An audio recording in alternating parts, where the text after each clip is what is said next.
Hi, I'm Patrick Higgins.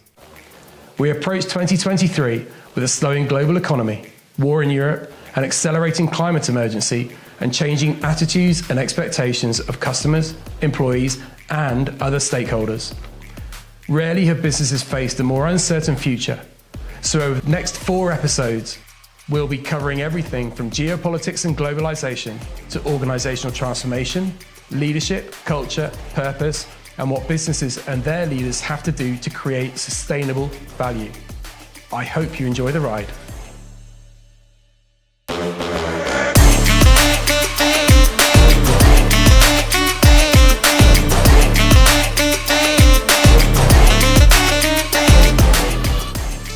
Welcome back, Kate. Welcome, everybody, and thank you again for bringing me back to the fireside, the real fireside, for the Future Fireside chat. So today we're going to talk about the invent horizon. Correct. Okay.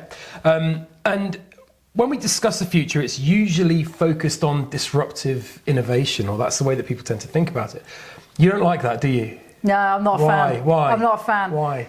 Well, let's take a step back. I think from my perspective, I look at the global economy as kind of, it was a great startup, but it's not going to scale. And I think if you start from that premise, and I think there are increasing numbers of people who, have some sympathy with that. If you start from that premise, that actually this big system that we've created is lovely, but it's, it's unsustainable. It means that you really have to be quite radical. It means that we need to think about radically different systems and solutions. Now, if you then talk about innovation actually means incrementally improving something. So staying in the same box, but making things slightly better. I think you refer to it as fiddling around. I do. I love that. Innovation is basically fiddling around in the same box. What you really need to do is get rid of the box altogether. Yeah? And so when we talk about disruptive innovation, which has been this big buzzword, for 20, 30 years or whatever, people love that idea. But actually, disruptive innovation in many respects is a bit of an oxymoron. And here's the way that you understand the difference between invention and innovation. Because you can't re-innovate something, right? But you can reinvent something, and that's the difference. To invent something is to invent something completely new. So, and to disrupt, well, we've seen a lot of disruption over the last 3 or 4 years with the pandemic. Do we like disruption? No, not really. So this whole disruptive innovation thing, I think we need to walk away from. I think what we actually want is integrative invention. We're talking about ecosystems. We're talking about creating something completely new. Back to systems again. Yeah. As part of big ecosystems. So whereas if you like disruptive innovation is all about a very individualistic zero-sum game approach, integrative invention is in saying how do we actually tackle these big problems that are so big we can't do it individually. We need to invent something new. We need to do it together as an ecosystem. And one of the problems I suppose we have is that North Stars differ. But where does innovation come in? Okay, so having done an awful lot on innovation with an awful lot of companies around the world, one of the things that companies always struggle with is how do you create this great innovation engine within a company, but without compromising the rest of the organization? Because what you used to have, whether it's a skunk works or a garage or an innovation department or all these things, the eternal question was, well, who do we put in those departments? And if we get all the best people and we put them in the innovation department, what do we then do? Do we circulate them back through the organization? Or because what do? You end up sucking all the the innovative people and siloing them in one part of the organization. Or why would you do that? And what does it tell everybody else? Thanks very much, you're not very innovative, so you just stay there and shut up and we'll do the interesting stuff over here with the football table and the Birkenstocks, right? People don't like that, and they shouldn't. It's absolutely right. So we come back to the North Star, right? This is irrelevant. Because what an agile transformation of the business does, what agile and North Star, because to have an agile transformation, you really need to have a North Star, a purpose. What agile does, and that North Star, is it enables you to actually create an entirely agile and adaptive organization. So instead of having an innovation department, you basically build innovation, invention into every part of the business. So what you're really saying is, we don't have an innovation department, we have an organization that is structured in such a way that we can very, very quickly adapt to capture value and also mitigate enterprise risk. So that's at the heart of Agile, and that's why a North Star and purpose is so important, because Agile organizations remove hierarchy. If you don't have the hierarchy, how do you know? You need a really strong cultural alignment in order to make an organization work, if you're not just being told what to do by a manager all the time. And if you've got autonomous self-organizing teams, you need this strong cultural alignment, and that's where your North Star comes in. So it's incredibly important, because that cultural North Star alignment, that purpose-driven organization, allows you to remove the hierarchy, which does act as a brake on innovation and invention within organizations. It makes you more fluid, more adaptable. So that, that's No, I just love the idea of, I mean, I think most organizations have an innovation department, for example, you know, that does sit autonomously in a, forgive the reference to a silo, but in a silo. Yes. It does. It is. I You like create the idea. another silo. You do, but I like the idea of having somebody from the innovation team sitting with you to guide you while you're going through your BAU. And this really is exactly how agile organizations should work. And not every part of an organization could be agile. You need backbone functions and services. That's a given. But generally speaking, you know, you see a problem, it's usually a customer generated problem, or it should be, and you bring together the team of multifunctional, multidisciplinary people who can solve that problem, and then you disband it again. So what you're doing is, you know, it's a very innovative, it's a very agile way of approaching. And when you look at, you know, innovation, what are you doing? What should innovation traditionally departments, you know, innovation departments do? Well, they take customer problems and they try and solve them. But the thing is, if you've just got people sitting in an innovation department, what you actually need probably is some, you know, engineering input. You need some customer input. You know, you might need some finance input. You know, when you create products and services, you have a huge range of people involved in that. So to say, well, these people are in innovation, well, that's great. What are you an expert in? Innovation. Well, that's great, but we don't sell innovation. We sell financial services, or we sell, you know, toilet paper, or whatever it is. You know, and I think a lot of organizations made that mistake over the years. Oh, so these people are really good at innovation. Yeah, they talk a great lot about innovation, but do they actually create new products and services? No, and I think we've always innovated from the inside out as well. Exactly. Right. So, and that's the wrong way around. And here is where ESG really comes into its own.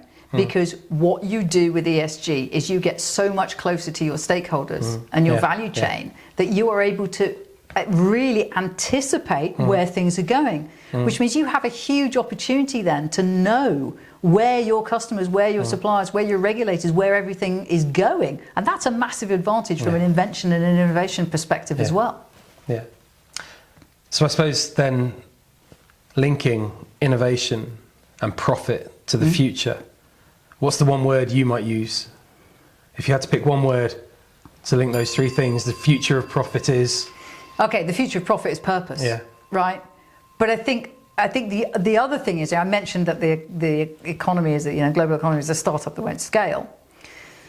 But that means, you know, as a startup, what do? You've got to pivot, right? That's what all good startups do. And I think that gives you a, you know, a good acronym for where organizations need to focus. So pivot, purpose, interdependence, value and values, openness and trust. Those to me are the 5 core areas that, you know, leadership organizations need to keep in their mind at all times. And I think if you do that, that is going to set you, you know, a fairly good framework to actually create the value in the future that we're going to need. Interesting choice of words there. You talk about the importance of reframing the future. What does that mean? How do we do that? Yeah, no, I think it is very easy to get caught up in the idea that there is no alternative. You know, we've been fed the idea that there's no alternative for a very long time. And I think, you know, if you look, I don't want to get too political here, but if you look at things like the election of former President Trump, if you look at Brexit, a lot of people saw that, as, reactions to globalization or reactions to inequality and various other things. I actually take a slightly different view of that. I think a lot of that was to do with people having been told for a long time that there was no alternative, that there was so much consensus around economics and politics and everything else. And suddenly, these opportunities to almost put two fingers up, came along. And I think it's a reaction to being told there's no alternative. So if you reframe the way you look at the world, if you say, no, we take away this idea that, there is only one way, for economies to grow. GDP is the only measure that's important. Profit is the only thing that is really, necessary, important. Once you take a step back from that and you reframe what the opportunities are. We've talked about circular economy, blue economy, green economy, we've talked about invention, we've talked about a whole range of things here, which are not pie in the sky. There are, organizations all over the world doing this right now, but they're not getting a lot of airtime. And I think that when people realize that there are alternatives, and the circular economy is a great example, when people realize that, no, it doesn't mean that just because what you're doing now isn't sustainable, that's the end of business. It's this attitude that people have, it's either this or oblivion. No, it isn't. There are alternatives.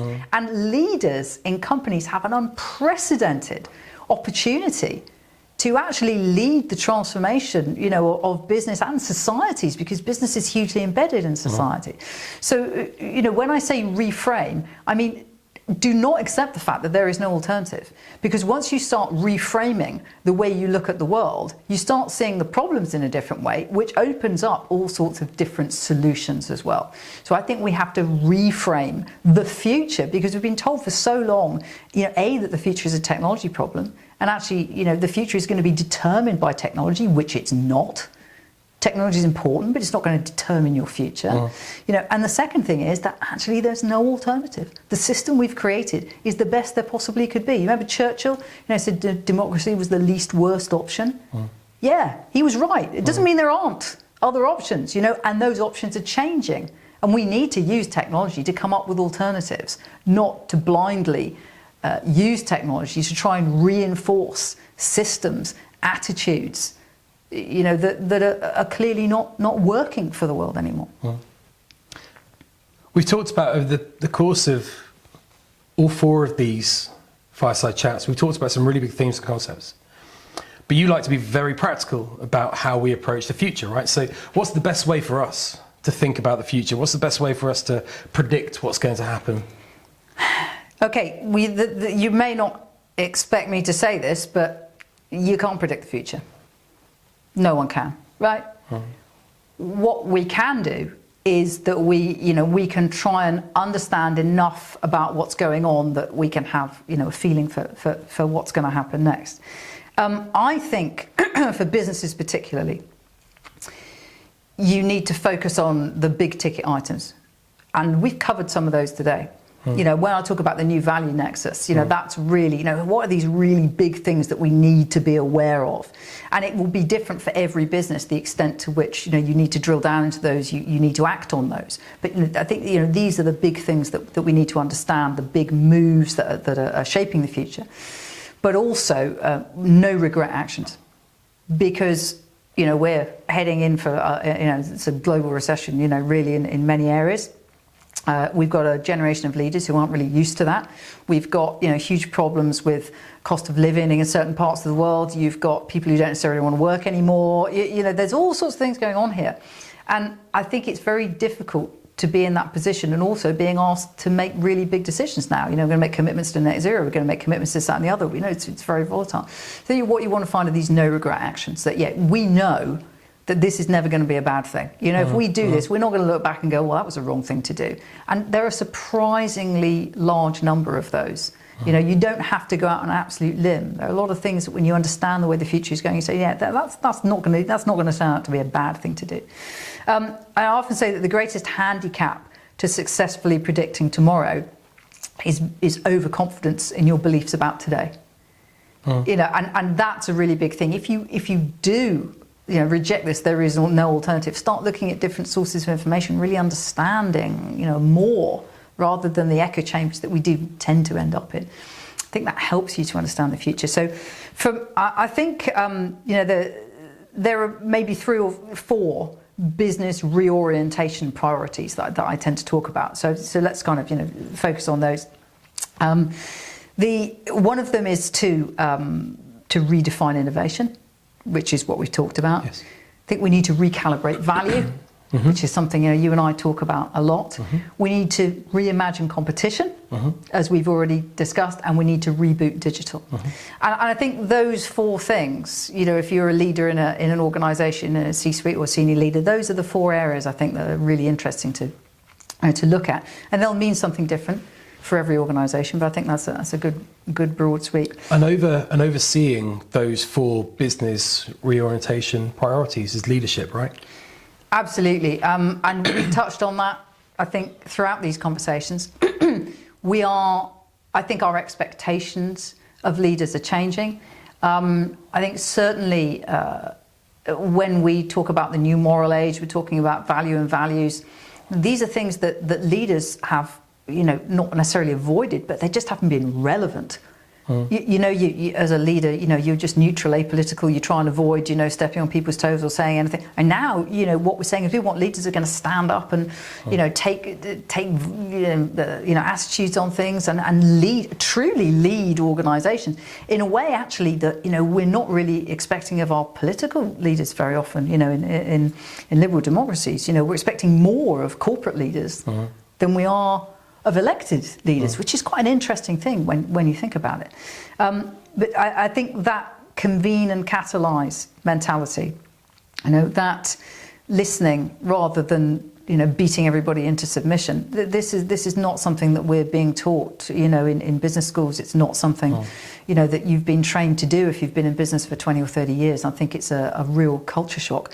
But culture is incredibly important, and culture comes from the top. So we're expecting a lot from our leaders, but I think it could be, for those who really get this, it could be an absolute golden age to change our workplaces, our attitudes, and the purpose, the meaning, and the joy, that you can get out of work. A lot of the younger generations kind of look at work and think, well, it's just awful, isn't it? There can be joy. We were talking the other day, Patrick, about opportunities that we've both seen in our professional lives, where getting people a job in one country has allowed them to move or get visas or have opportunities, and that is a wonderful thing that globalized business has done. That professionalism, that network. I have made massive numbers of friends all over the world through my professional work, and it's wonderful. Now the fact that we're sitting here today came through a professional association. So I think we need to not only as businesses own up to the fact that maybe we've been damaging in some ways, but we need to also really focus on the fact that business can be a wonderful thing. It can be uplifting, it can be joyous, and if you can couple that with purpose and meaning, then it could be an absolute golden age for business going forward, even though right now it feels really, really dark. But that's not going to happen on its own. It's going to take committed people to actually make it happen. But that's why technology won't determine the future, people will. And I talk about this invent horizon, right? I call it the invent horizon because, as you probably, you may or may not know, once you approach a black hole, as you find it, you're supposed to be able to see the future, which is a nice idea. But also, once you hit that event horizon, nothing's going to stop you being sucked in. And I think that's where business is right now. We're in a bit of a on the invent horizon. We are either going to reinvent business now, or we're going to get sucked into oblivion.